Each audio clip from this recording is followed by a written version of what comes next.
ಭಾರತೀಯ ಸಾಕ್ಷ್ಯ ಅಧಿನಿಯಮದ ಪ್ರಕಾರ ಫ್ಯಾಕ್ಟ್ಸ್ ಇನ್ ಇಶ್ಯೂ ಅಂತಂದ್ರೆ ಯಾವ ಫ್ಯಾಕ್ಟ್ಸ್ ಮೇನ್ ಡಿಸ್ಪ್ಯೂಟೆಡ್ ಫ್ಯಾಕ್ಟ್ಸ್ ಆಗಿರ್ತವೆ ಆ ಫ್ಯಾಕ್ಟ್ಸ್ ಗಳನ್ನ ಯಾವುದೇ ಪಾರ್ಟಿ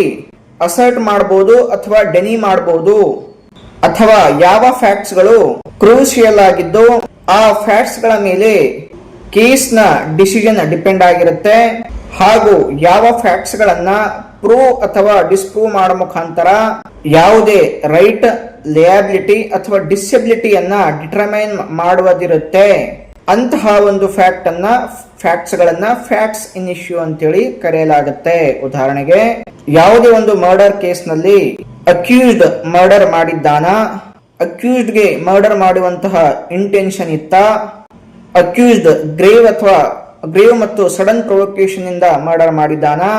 ಅಥವಾ ಅಕ್ಯೂಸ್ಡ್ ಅನ್ಸೌಂಡ್ನೆಸ್ ಮೈಂಡ್ ಅಥವಾ ಇನ್ಯಾವುದೇ ಮೆಂಟಲ್ ಡಿಸಾರ್ಡರ್ ನಲ್ಲಿ ಕೊಲೆ ಮಾಡಿದ್ದಾನ, ಇವೆಲ್ಲವೂ ಕೂಡ ಈ ಎಲ್ಲ ಫ್ಯಾಕ್ಟ್ಸ್ ಇನ್ ಇಶ್ಯೂ ಅಂತೇಳಿ ಕರೆಸಿಕೊಳ್ತವೆ.